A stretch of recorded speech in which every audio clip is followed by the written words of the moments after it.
Hari ini kita membahas hanya 2 ayat, 1 Petrus pasal 1 ayat 1 dan 2. Ya, dengan tema dipilih sesuai rencananya. Ya, menarik, ada satu gambar yang menunjukkan bagaimana Tuhan menunjuk orang yang dipilihnya, dan kadangkala yang ditunjuk terkejut karena dia tidak menyangka dirinya dipilih oleh Tuhan sesuai rencananya.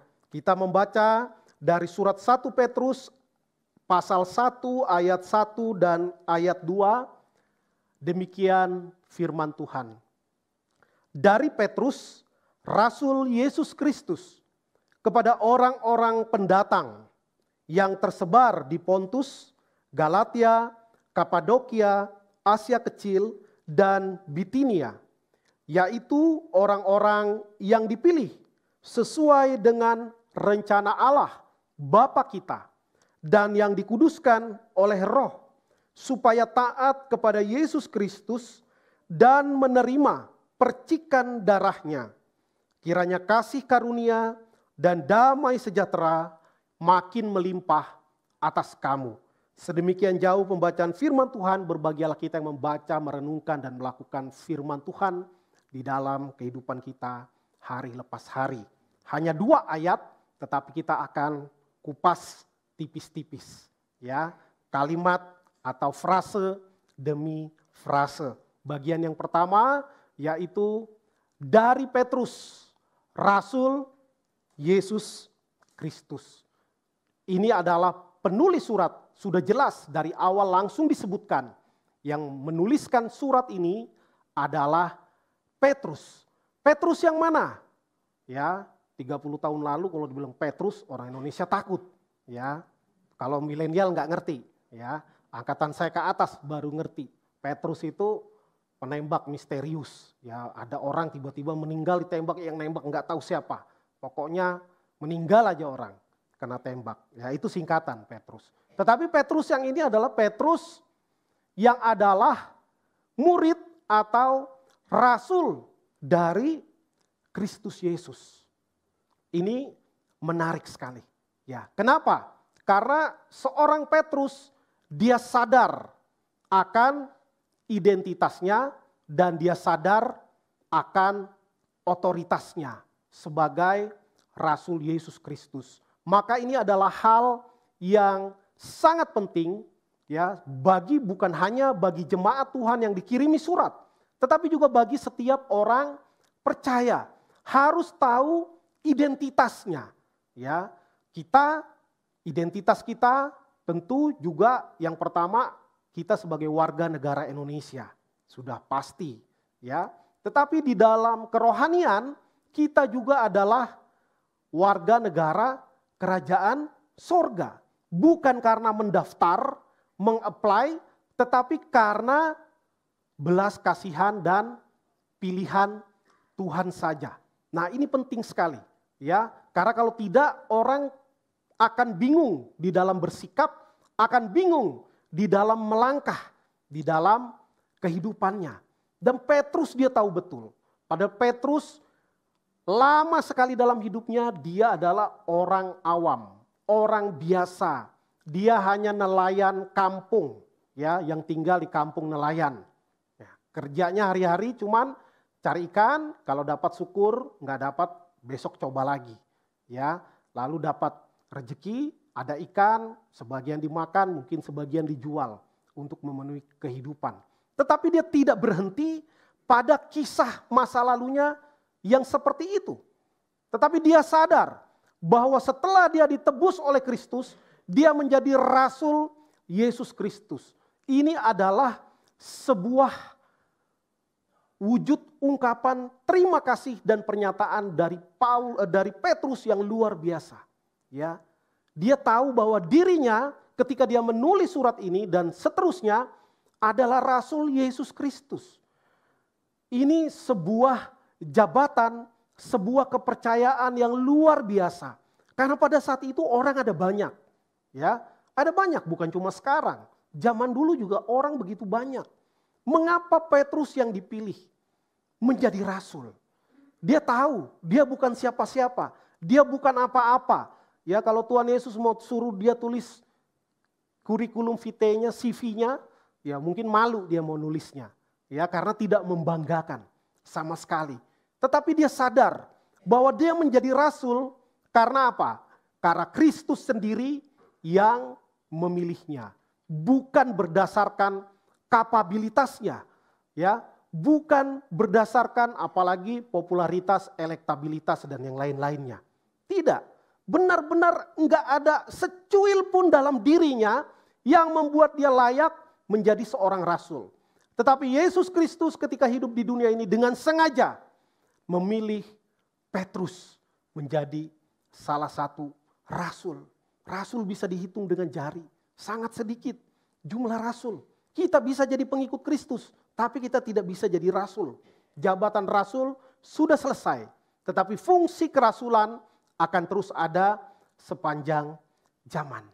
Jadi dia tahu identitasnya, dan yang kedua, Petrus tahu bahwa dia berotoritas atas umat Tuhan. Ini menarik. Kalau kita baca Galatia pasal 2 ayat 9, di situ dengan jelas ditegaskan, ditulis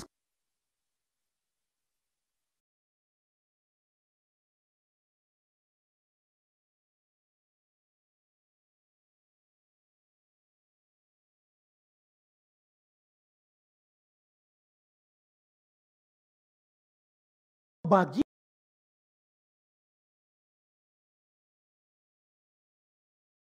guru jemaat, yaitu Petrus, Yakobus, dan Yohanes akan menjangkau atau melayani atau memberitakan Injil kepada orang-orang yang bersunat, sedangkan Paulus dan Barnabas akan memfokuskan pelayanan pekabaran Injil kepada orang-orang yang tidak bersunat. Maksudnya adalah Petrus, Yakobus, Yohanes melayani orang Israel atau orang-orang yang berlatar belakang Yahudi. Sedangkan Rasul Paulus dan Barnabas melayani orang-orang yang berlatar belakang non-Yahudi, ya, atau orang-orang bukan Israel, bukan pribumi Israel. Karena itu Paulus banyak melayani keliling dunia, ya, dunia pada saat itu, ya, dari Yunani sampai ke Roma yang ada pusat peradaban pada waktu itu. Dan menarik, kalau kita lihat di peta, Pontus, Galatia, Kapadokia, Asia Kecil, dan Bitinia, ini bukan di Israel. Ini letaknya di Turki zaman modern. Ya, Turki zaman modern. Kalau kita lihat peta Alkitab, ya, Galatia dan Asia Kecil itu adanya di tengah-tengah, ya, di tengah-tengah negara Turki modern. Kapadokia ada di pantai di bawah, di pinggir laut Mediterania. Sedangkan Pontus dan Bitinia letaknya ada di tepian Laut Hitam. Ya, tetapi semua itu ada di dataran negara yang sekarang adalah Turki. Nah, maka kita bisa menduga bahwa sebagian jemaat ini tentu yang menginjilinya juga adalah Rasul Paulus, karena daerah non-Israel. Tetapi Petrus dengan otoritasnya sebagai rasul, dia juga bisa menuliskan surat, memberikan perhatian kepada jemaat-jemaat yang mungkin sebagian tidak dirintisnya. Dirintis oleh orang lain. Inilah kesadaran seorang Kristen, seorang pelayan Tuhan, seorang rasul, bahwa sebenarnya gereja walaupun banyak tempatnya, banyak organisasinya, banyak denominasinya, sebenarnya adalah satu sebagai umat Kristus yang umum. Karena itu di pengakuan iman rasuli dikatakan gereja yang kudus dan am. Ya, maka kita tidak bisa mengatakan bahwa gereja itu tidak ada hubungannya sama sekali dengan kami. Karena mereknya beda, alirannya beda, musiknya beda, liturginya beda. Tidak demikian. Ya, bisa perbedaan dalam ekspresi keberimanan, namun gereja di segala abad, gereja di segala tempat adalah satu. Dan Rasul Petrus menggunakan otoritas kerasulannya untuk menyapa umat Tuhan yang ada di luar Israel. Ya, maka itu penting bagi kita untuk sadar akan identitas kita. Ya, apapun yang menjadi profesi kita, identitas kita sama, yaitu murid-murid Kristus. Maka melekat pada kita tanggung jawab sebagai orang percaya. Identitas itu melekat kepada kita. Ya, bukan hanya hamba Tuhan. Hamba Tuhan di dalam gereja, di luar gereja, dia tetap hamba Tuhan. Karena itu juga akan menolong dia untuk apa? Untuk menjaga perilakunya, untuk menjaga lisannya, untuk menolong dirinya bagaimana seharusnya dia bersikap. Dan semua umat Tuhan adalah hamba Tuhan, apapun profesi kita. Maka seharusnya kita juga memakai otoritas sebagai orang yang sudah ditebus Kristus. Jangan terintimidasi oleh ancaman dari penguasa-penguasa di udara, ya, oleh iblis yang akan terus menuduh kita, Allah kamu kan begini, kamu kan begitu, kamu kan masa lalunya gawat, malah masa kininya juga enggak sebagus itu, ya. Emang kamu siapa? Saya kenal kamu kok, kata setan gitu kepada kita di dalam hati, di dalam pikiran. Jangan mau dilemahkan, ya, oleh setan. Sebaliknya kita diberikan otoritas untuk melawan jebakan, bujukan, muslihat dari si jahat. Ya, kita bisa mengatakan say no to sin. Katakan tidak kepada dosa. Berani, ya. Karena otoritas itu sudah diberikan. Hanya memang mengapa kita merasa kita tidak punya otoritas sama sekali walaupun kita murid Tuhan? Karena kita masih aktif dan masih begitu rajin berbuat dosa. Berikutnya, kepada orang-orang pendatang yang tersebar di Pontus, Galatia, Kapadokia, Asia Kecil, dan Bitinia. Surat ini ditujukan kepada orang-orang pendatang. Seorang penafsir menyatakan bahwa ketika pembuangan di Babel, maka orang Israel semua diangkut ke pembuangan di zaman kerajaan Babilonia. Katanya baru setelah kira-kira 2 abad sebelum Kristus, sebelum Masehi, baru mereka dipulangkan. Sebagian kembali ke tanah nenek moyangnya di tanah Palestina, maupun sebagian tersebar di kota-kota ini. Didirikan beberapa daerah permukiman di mana orang Israel akhirnya tinggal dan menetap di sana. Sebagiannya adalah Pontus, Galatia, Kapadokia, Asia Kecil, dan Bitinia di zaman Raja Antiochus. Ya. Namun yang penting di sini adalah bagaimana Rasul Petrus menulis kepada orang-orang pendatang. Maka status orang Israel ataupun orang percaya yang berlatar belakang Yahudi dan mungkin juga sebagian non-Yahudi di dalamnya juga ada, itu adalah orang-orang pendatang di negeri asing. Ya, status mereka sebagai orang-orang pendatang yang tersebar, scattered, ya, terpencar-pencar. Ini asal kata dari diaspora, ya, diaspora, tersebar. Maka kita bisa mengerti bahwa mereka adalah orang-orang yang sudah menjadi umat Tuhan. Dari suku-suku Israel sebagian dan sebagian dari orang yang berlatar belakang Yahudi, tetapi kemudian sudah percaya kepada Yesus Kristus sebagai Tuhan dan Juru Selamat. Di sini kita belajar bagaimana apapun yang menjadi latar belakang kita, ya, kita berbeda suku, kita berbeda latar belakang ekonomi, berbeda latar belakang pendidikan, berbeda pendapat dan beda pendapatan, ya. Tetapi semuanya satu di dalam Kristus. Maka iman kepada Kristuslah yang menyatukan kita. Karena itu gereja tidak pantas ketika hanya mengkhususkan dirinya bagi segmen-segmen tertentu dan yang tidak masuk dalam golongan itu ditolak, ya. Tidak demikian, ya. boleh saja. Mungkin di daerah tertentu, berlatar belakang suku tertentu, boleh-boleh saja. Tetapi kalau ada orang yang beda suku, beda bahasa, yang percaya kepada Kristus, mau beribadah, tentu sudah sepantasnya diterima. Ya, karena itu di gereja kita juga kita tidak membeda-bedakan. Apapun latar belakang suku kita, ya, apapun latar belakang ekonomi kita, di gereja ini akan sama diterima dan sama dilayani. Karena memang sedemikianlah seharusnya. Ya.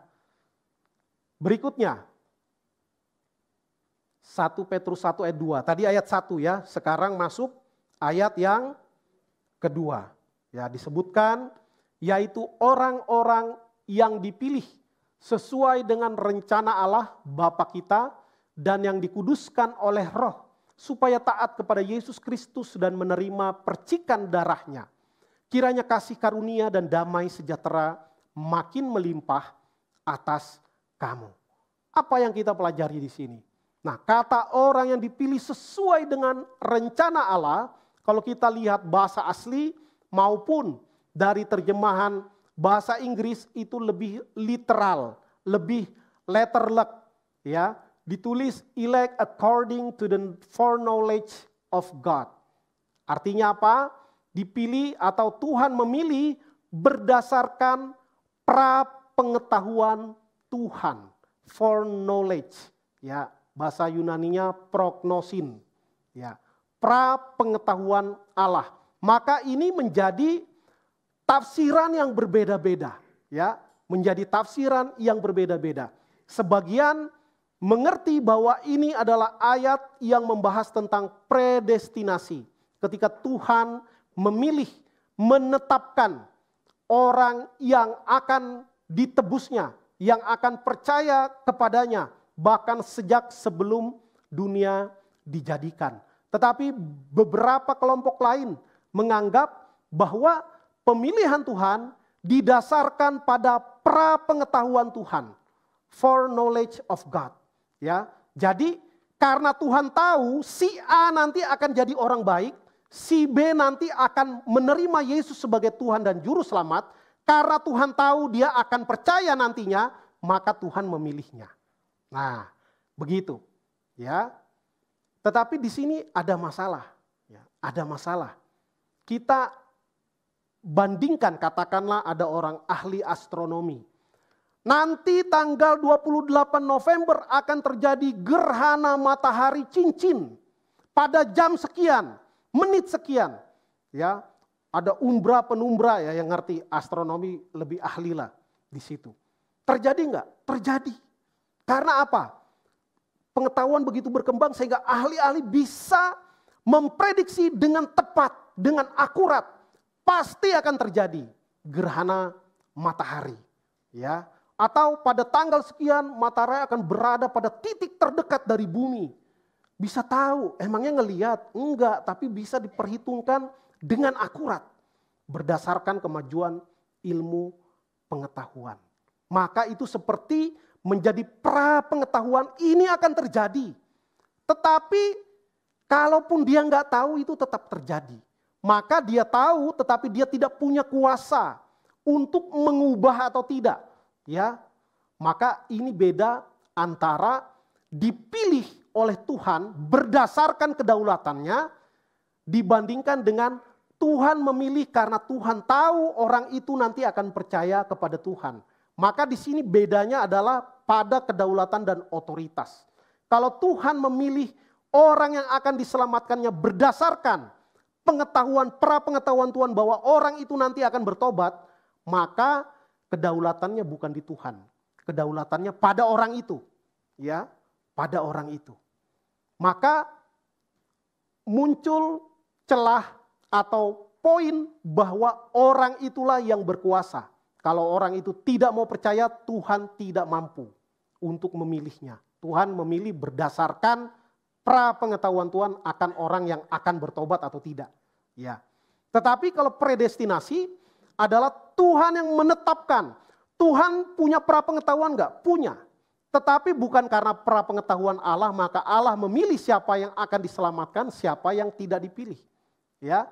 Tetapi Tuhan punya kedaulatan, maka dia menetapkan, ya, menetapkan siapa-siapa yang akan diselamatkannya.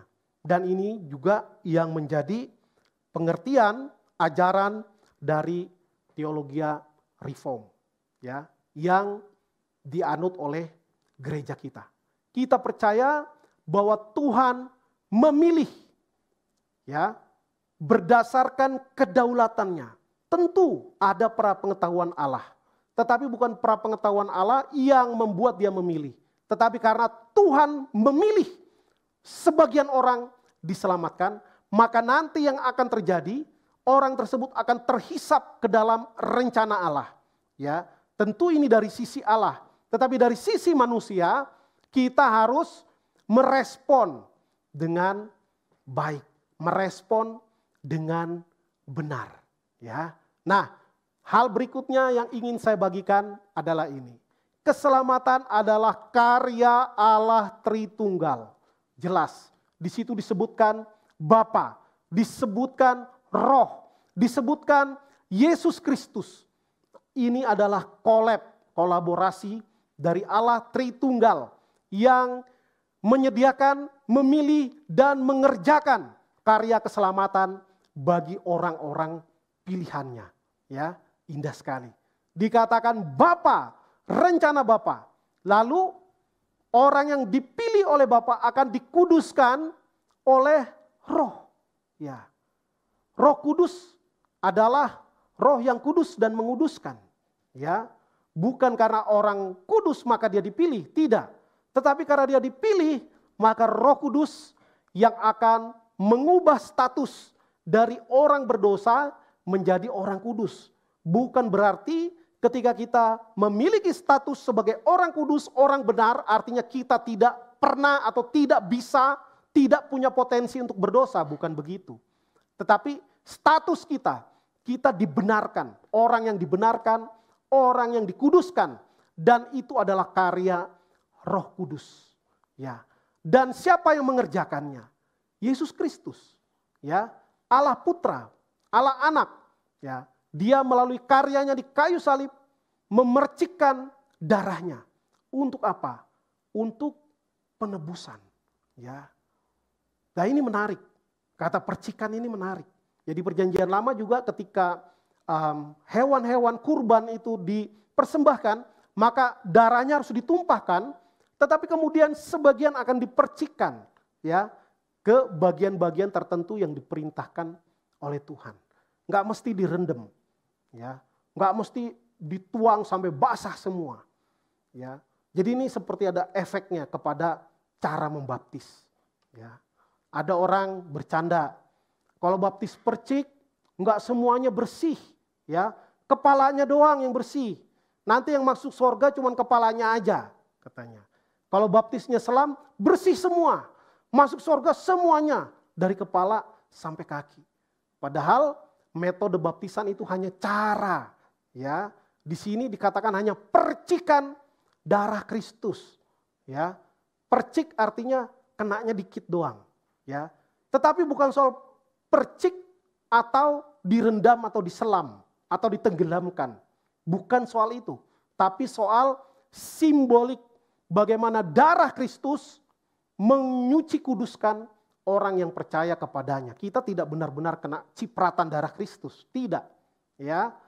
Tetapi bukan soal banyaknya darah, tetapi soal darah itu menyuci kuduskan orang yang percaya kepadanya, ya. Tidak penting darahnya berapa banyak. Maka begitu juga pola baptisan, ya. Bukan metodenya yang penting, tetapi apakah orang yang dibaptis sudah tahu dia mau menyerahkan hidupnya kepada Tuhan atau tidak. Dan setelah dia dibaptis, dia hidupnya benar atau tidak, ya. Maka baptisan tidak menyelamatkan, ya. Keselamatan adalah karya Allah Tritunggal. Tuhan yang memilih, Tuhan yang merencanakan, Tuhan juga yang mengeksekusi, mengerjakan. Karena kita tidak mampu. Maka ini adalah keindahan, kekayaan, pengetahuan yang Tuhan singkapkan melalui firman-Nya. Ya, bagaimana Allah Tritunggal, satu, tetapi ada 3 pribadi. Tetapi dia tetap Allah yang esa, yang menyelamatkan umat tebusannya. Nah, ini yang penting. Bangsa Israel dan umat pilihan. Nah,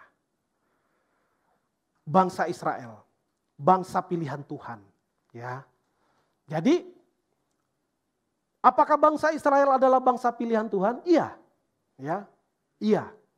Dalam perjanjian lama kalau dibilang orang pilihan, bangsa pilihan selalu merujuk kepada Israel sebagai sebuah entitas bangsa. Ya.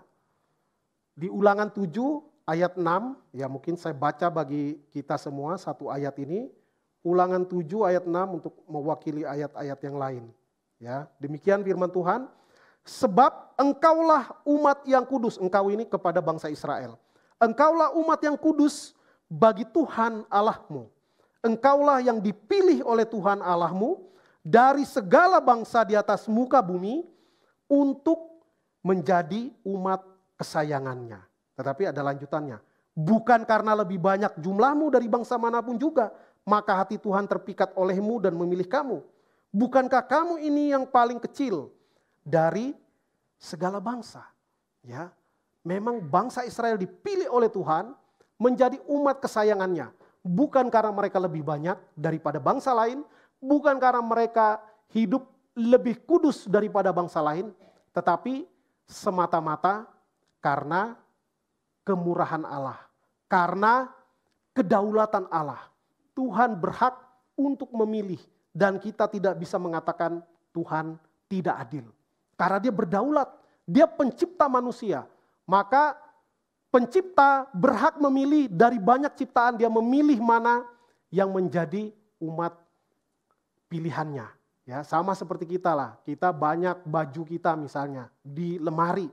Tapi ada baju yang kita suka sekali. Padahal mungkin itu lagi diskon belinya. Ya, mungkin belinya nggak sengaja, bukan di planning, dicari kemana-mana, ya. Tapi kita suka pakainya. Ya terserah kita itu. Baju yang lain nggak bisa protes kepada kita. Ya, kenapa kamu suka sekali pakai baju yang itu? Kami ini gimana? Emang kami bukan baju? Ya, nggak bisa begitu baju ngomong kepada kita. Karena levelnya beda. Ya, maka kitanya bisa tahu Tuhan dengan kedaulatannya memilih Israel sebagai bangsa pilihannya. Ya. Maka kita hanya bisa tahu. Ya. Tetapi kemudian karena Israel menolak Yesus sebagai Mesias yang dijanjikan dan bahkan mereka terlibat aktif di dalam konspirasi paling jahat sepanjang sejarah. Ya. Sang raja itu datang, mereka tolak. Penebus datang, mereka bunuh. Ya. Karena itu status umat pilihan Tuhan sejak zaman perjanjian baru tidak lagi diberikan berdasarkan suku bangsa, ya, tetapi kepada siapa saja yang percaya kepada Yesus, maka keselamatan itu dibukakan kepada bangsa-bangsa. Tetapi kita harus tetap mengakui bahwa keselamatan datangnya awalnya dari bangsa Israel. Bagaimanapun Yesus Kristus secara silsilah lahir dari keturunan Israel. Ya, kita baca silsilahnya di Lukas, di Matius. Ya, ada silsilah yang begitu detail. Ya, sampai naik semua sampai kepada Daud. Ya, Raja Daud, Raja Israel. Karena itu disebut Kristus anak Daud. Ya, maksudnya keturunan dari Raja Daud yang merupakan gambaran bahwa dia adalah Mesias yang dijanjikan, yang menjadi raja. Tetapi bukan raja secara politik, melainkan raja dalam hal spiritual. Maka ketika keselamatan diberikan kepada bangsa-bangsa, disinilah kita bersyukur. Bangsa Israel juga nggak bisa protes. Ya, loh kan kami yang duluan, kan kami bangsa pilihan Tuhan, enak benar mereka itu. Ya, nggak bisa juga mereka protes. Karena ini kedaulatan Allah. Ya, maka walaupun kita katakanlah orang Israel asli, tes DNA asli Israel, Kalau tidak percaya Kristus sebagai Tuhan dan Juru Selamat, maka tidak beroleh keselamatan. Sebaliknya, biarpun kita orang Indonesia asli, kalau kita percaya kepada Yesus sebagai Tuhan dan Juru Selamat, maka kita masuk atau terhisap ke dalam kelompok umat pilihan Allah. Betapa bersyukurnya kita. Ya, betapa bersyukurnya kita. Gak perlu kita nanti yang masih single, saya mau kawin nikah sama orang Israel. Supaya ada DNA Israelnya nanti keturunan saya. Biar menjadi bangsa pilihan Allah. Gak perlu. Kalau mau gak apa-apa juga. Ya, tapi jangan kesana sekarang. Ya, banyak bunyi-bunyian, dar-der-dor. Ya. Nah, kemudian di sini, ya, ini yang tadi berkaitan dengan pra-pengetahuan Allah. Tuhan memilih sesuai dengan pra-pengetahuannya. The foreknowledge of God. Ya, di sini dikatakan supaya taat kepada Yesus Kristus. Maka ketaatan, hidup saleh, hidup kudus bukan dasar dari pemilihan Tuhan kepada orang yang mau Dia selamatkan. Tetapi hidup saleh, hidup kudus, hidup benar adalah tujuan setelah orang itu dipilih dan diselamatkan oleh Tuhan. Ya, jadi ketaatan, kekudusan, kesalehan bukanlah dasar sehingga Tuhan memilih kita menjadi umatnya. Bukan. Ya, itu adalah tujuan. Karena itu kalau kita mau baca begitu banyak ayat Alkitab, dikatakan bahkan kita dipilih sejak kita masih berdosa. Sejak kita masih menjadi seteru Allah. Tuhan sudah mengampuni kita. Luar biasa. Luar biasa. Tetapi tidak boleh berhenti di situ. Ya, celakanya banyak orang Kristen yang berhenti di situ, keenakan. Ya, wah, dosa saya nggak pengaruh. Tuhan tetap milih saya dibenarkan, saya dianggap kudus oleh Tuhan. Ngapain capek-capek hidup saleh? Ya, kan kata apa pendeta, masih bisa berdosa? Iya masih. Ya, tetapi ini adalah tujuan yang harus dijalani oleh setiap orang yang dipilih oleh Tuhan, ditebus oleh Tuhan. Nggak bisa leha-leha, santai-santai, nggak bikin apa-apa. Nggak bisa. Ya, harus taat. Ya, ada kata supaya. Supaya itu nanti. Ya, bukan karena taat kepada Yesus Kristus kamu dipilih. Bukan. Tapi kamu dipilih, kamu diselamatkan supaya taat kepada Yesus Kristus. Maka taat kepada Yesus Kristus adalah tujuan hidup setelah kita dipilih, dikuduskan, dibenarkan. Bukan sebagai syarat dari orang yang dipilih atau tidak oleh Tuhan. Ya, kalau kita melihat ayat-ayat yang paralel dengan bagian ini, saya baca katakanlah dari 1 Efesus pasal 1 ayat 4 juga begitu. Dikatakan demikian. Sebab di dalam Dia, di dalam Kristus ya, Allah telah memilih kita sebelum dunia dijadikan. Supaya kita kudus dan tak bercacat di hadapannya. Supaya kudus, supaya tidak bercacat. Tetapi kita sudah dipilih jauh sebelum kita ada. Bahkan dikatakan sebelum dunia dijadikan. Karena Tuhan tahu apa yang akan terjadi ribuan tahun ke depan, jutaan tahun ke depan, tahu. Ya. Tetapi Tuhan mau ketika orang sudah ditebus, dipilih, dibenarkan, maka harus masuk ke dalam kehidupan yang kudus dan tak bercacat di hadapannya. Satu lagi, Roma pasal 9 ayat 10 sampai 18, saya baca 2 ayat saja agar tidak terlalu panjang. Ya, saya baca ayat 15 dan ayat 16, Roma pasal 9. Sebab ia berfirman kepada Musa, aku akan menaruh belas kasihan kepada siapa aku mau menaruh belas kasihan. Dan aku akan bermurah hati kepada siapa aku mau bermurah hati.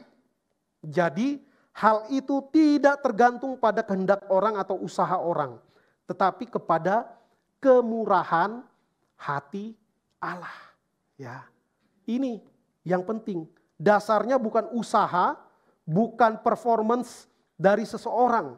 Tetapi dasarnya adalah kemurahan Tuhan, kedaulatan Tuhan. Maka apa yang bisa menjadi respons kita. Ya, kita hanya bisa bersyukur. Ya, kita melihat siapa saya. Seperti lagu tadi pengantar firman. Lord, why have you chosen me? Tuhan, kenapa kamu pilih saya? Saya bukan siapa-siapa, saya bukan apa-apa, saya bukan keturunan rohaniawan. Ya, saya bukan orang yang saleh, yang taat kepada Tuhan. Kenapa Tuhan pilih saya?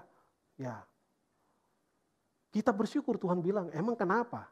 Ya, orang saya yang milih, kan gitu kan? Karena yang lain juga sama jeleknya kayak kamu. Maka kamu adalah yang saya pilih di antara yang jelek-jelek. Maka bersyukurlah kita. Ya, karena Tuhan memilih kita. Ini harus terus kita pegang.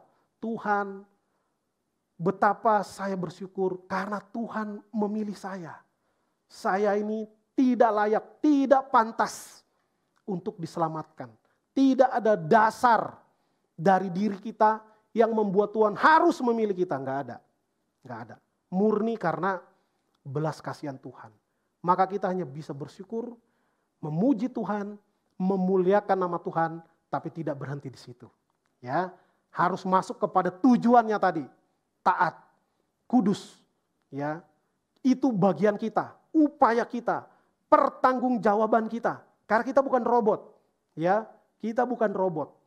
Kita harus dengan sengaja, ya, berdasarkan kasih karunia Tuhan, kita berupaya semampu kita, segenap daya upaya, dengan seluruh pikiran, seluruh kekuatan, dan segenap-segenap yang lain. Untuk apa? Untuk hidup memuliakan nama Tuhan. Kira Tuhan menolong kita sekalian, kita bersyukur, kita dipilih oleh Tuhan, walaupun kita bukan orang Israel secara keturunan, tetapi kita adalah orang Israel rohani yang menerima Yesus sebagai Tuhan dan Juru Selamat, dan kita dipilih tidak untuk berhenti dipilih, tetapi kita harus berbuah. Kita harus mengekspresikan sukacita kita dengan apa? Dengan bersaksi, ya, dengan mengatakan segala karya Tuhan di dalam hidup kita. Supaya apa? Supaya kita tahu ada lagi orang-orang pilihan Tuhan, bukan cuma kita. Ya, udah pasti bukan cuma kita, ada yang lain. Dan ada mereka orang pilihan Tuhan yang sekarang secara kronos, secara perjalanan waktu sekarang belum percaya kepada Tuhan. Tetapi mereka ada yang dipilih Tuhan. Maka ini bukan menjadi hambatan untuk pekabaran Injil, tetapi justru dorongan. Ya, kadang orang merasa kan keselamatan karena Tuhan. Ngapain pekabaran Injil? Nggak ada gunanya. Ya, karena Tuhan yang menentukan. Keliru. Ada orang-orang yang dipilih Tuhan. Bahkan sebagian dari mereka sekarang belum percaya kepada Yesus Kristus sebagai Tuhan. Bagian kita nggak tahu yang mana yang dipilih Tuhan. Ya, maka tugas kita mengabarkan, menyaksikan, menjadi teladan. Ya,